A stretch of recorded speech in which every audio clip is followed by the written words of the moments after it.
Okay, so Year 7s, this is a continuation of the Gothic work, and today we're looking at developing characters to be able to appreciate how a writer creates expectations in a reader and gets them interested in characters.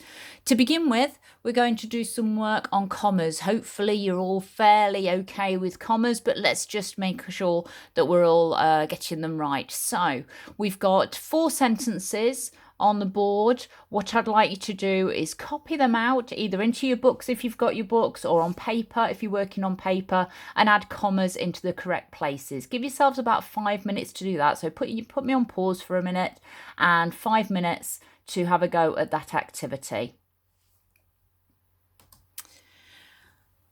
Okay, so that's where the commas should be. So in the first example, we collected leaves, comma, twigs, comma, stones and seeds from the field. So when we've got a list, we need commas in between them. We don't need a comma before and, though.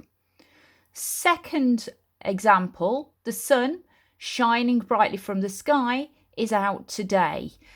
We've got a subordinate clause in there. So shining brightly from the sky doesn't make sense on its own. It adds more information about the main clause in the sentence. So we need to use commas to separate the subordinate clause from the main clause. So we've got the sun, comma, shining brightly from the sky, comma, is out today. The third sentence, he's certain it's the right thing to do. However, comma, I'm not so sure. We need to have the comma after however there to indicate a pause. It makes the reader think, it makes the reader pause, it makes us realise there's something extra going to be added onto that sentence. And in the final one, the wind howled, comma, it made me feel very frightened. Okay, so again, we've got 2 main clauses there and we've just added them together, but we've got a comma in the middle of them. So we're looking at an extract from a story called Coraline now, and we're looking at this one just here at the top of the screen. So this is from the opening of Coraline.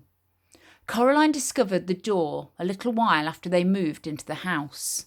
It was a very old house. It had an attic under the roof and a cellar under the ground and an overgrown garden with huge old trees in it. Coraline's family didn't own all of the house. It was too big for that. Instead, they owned part of it. There were other people who lived in the old house.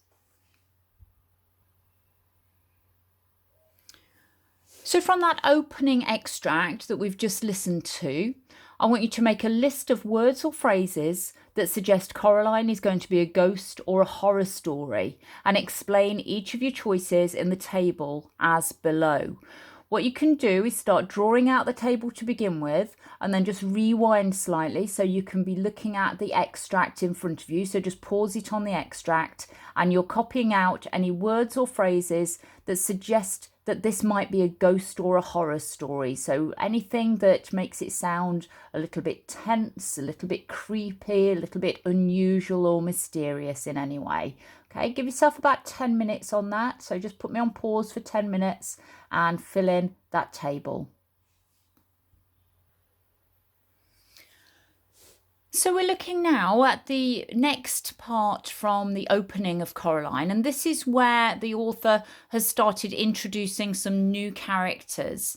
And if we get interested in our characters, we start to care about them. The writer can make us worry about what's going to happen to them. So let's see about these 2 new characters that we've got with very interesting names. Miss Spink and Miss Forcible lived in the flat below Coraline's on the ground floor. They were both old and round, and they lived in their flat with a number of ageing Highland terriers who had names like Hamish and Andrew and Jock. Once upon a time, Miss Spink and Miss Forcible had been actresses, as Miss Spink told Coraline the first time she met her. "You see, Caroline," Miss Spink said, getting Coraline's name wrong, "both myself and Miss Forcible were famous actresses in our time. We trod the boards, lovey. Oh, don't let Hamish eat the fruitcake, or he'll be up all night with his tummy." "It's Coraline, not Caroline. Coraline," said Coraline. Okay, so we've read how that opening of Coraline continues. Now, this activity says in pairs. If you've got someone at home you can do this with, that's absolutely fine. If not, have a go on your own. It says look at the words that you could use to describe the two old ladies. So how would you describe these two old ladies from the description you've got there? And then it says take it in turns to speak the following phrase in a stereotypical tone of the word that they picked. So we've got, in my day, we never had all these things that you young people have today.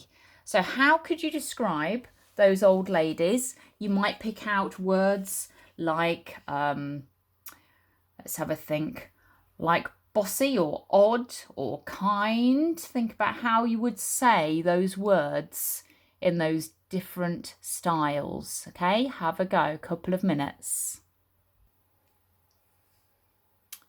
Okay, we're going to have a look now at how the author has introduced a final character.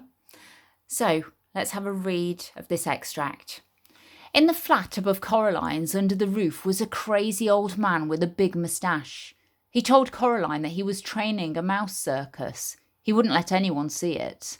One day, little Caroline, when they're all ready, everyone in the whole world will see the wonders of my mouse circus. You ask me why you cannot see it now? Is that what you asked me? No, said Coraline quietly. I asked you not to call me Caroline. It's Coraline.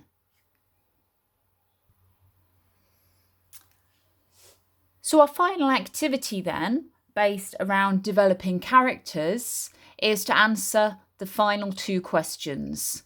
What do you think the old man is like and why? And what do you think Coraline is like and why? Try to give examples from the text for both of those answers that you're going to give. If you want to get any feedback from any work that you've done, then you can email me on my school email address. I think most people got that down at the end of last week. If you didn't, you can have a look on the school website and get my work email address.